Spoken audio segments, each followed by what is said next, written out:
கொஞ்சம் நல்லா நடிங்க pass. Hi Aditya நண்பர்களே, இன்னைக்கு கொஞ்சம் நல்லா நடிங்க பாஸ்ல யாரோட டயலாக் அப்படின்னா நம்ம கமலஹாசன் அவர்களுடைய டயலாக் தான். மறக்க முடியாத நாள் எங்க அப்பா அழுது நான் பார்த்த நாள். அவர் அழுது நான் பார்த்ததே கிடையாது. எங்க தாத்தா செத்தப்போ கூட சும்மா கல்லு மாதிரி நின்று இருந்த மனுஷன் நீங்க சுருக்குன்னு ஒரு வார்த்தை சொன்னதும் பட்டுன்னு கண்ணீர் விட்டார். அன்னைக்கு நான் பல விஷயங்கள் முடிவு பண்ணேன். டாக்டர் ஆவறது, நெக்ஸ்ட் உனக்கு ரிவெட் அடிக்கிறது. Rivet you don't know, big nail put in and நம்பி எல்லாம் எடுக்க முடியாது.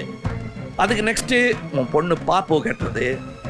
சரி, இதான் டயலாக். இதை எப்படிலாம் பேசுறாங்கன்னு பார்க்கலாம் வாங்க. ஆக்ஷன். மறக்க முடியாத நாள் எங்க அப்பா அழுது நான் பார்த்த நாள். எல்லாத்தையும் மீறி அப்பா மேல அவ்வளவு ஒரு இது. எங்க தாத்தா செத்த போது கூட எங்க அப்பா ஊருக்கு போயிட்டாரு.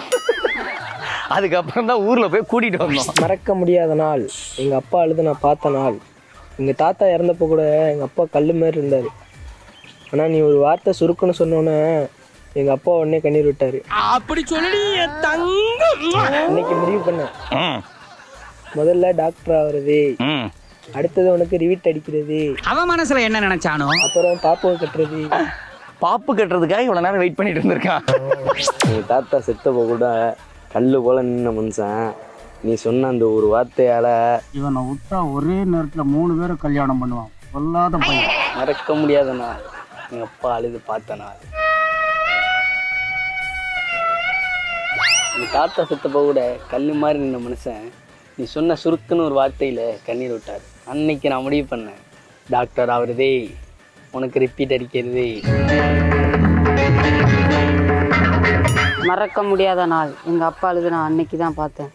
எங்கள் தாத்தா செத்தப்போ கூட கல் மாதிரி இருந்த மனுஷன் நீ சொன்ன ஒரு வார்த்தை சுருக்குன்னு சொன்னதுனால எங்கள் தாத்தா அழுதுட்டாரு. ஃபீலிங்கா இது? சாரி, அதுக்கெல்லாம் எனக்கு டைம் கிடையாது. மறக்க முடியாத நாள் எங்கள் அப்பா அழுது அன்னைக்கு தான் பார்த்தேன்.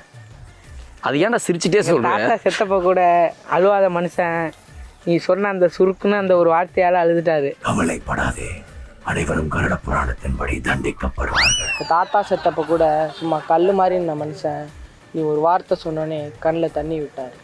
அன்னைக்கு நான் முடிவு பண்ணேன், டாக்டர் ஆகிறது, உனக்கு ரிவிட் அடிக்கிறது, உன் பொண்ணு அது. அப்படி சொல்லக்கூடாப்பா, நீ தைரியமா இரு. மறக்க முடியாத நாள் எங்க அப்பா அழுது பார்த்த நாள். எங்க தாத்தா இருந்து போறப்ப அப்படி சொல்லக்கூடாதுப்பா, நம்ம தாத்தா இல்ல. நான் சிச்சினே இருந்தேனா என்ன தூக்கி போட்டு மிதிச்சாங்க எல்லாரும். மறக்க முடியாத நாள் எங்கள் அப்பா அழுது பார்த்த நாள். எங்கள் அப்பா அழுது பார்த்ததே இல்லை. எங்கள் தாத்தா செத்ததை விட எங்கள் அப்பா கல் மாதிரி நின்னார். புரியுதுப்பா, நல்லா புரியுது. அப்போ முடிவு பண்ணேன், டாக்டர் ஆகுறது, ஆகுறது. இரு, கல்லு மாதிரி நிற்கும் போது நீ முடிவு பண்ணிட்டியா டாக்டர் ஆகணும்? எப்படியா டாக்டர் ஆகி எங்க அப்பாவுக்கு ஒரு ஊசியை போட்டு கல்ல கரைச்சு விட்டுணும். நான் பெத்ததும் சரியில்லை, என்ன பெத்ததும் சரியில்லை. கொஞ்சம் நல்லா நடிங்க பாஸ்.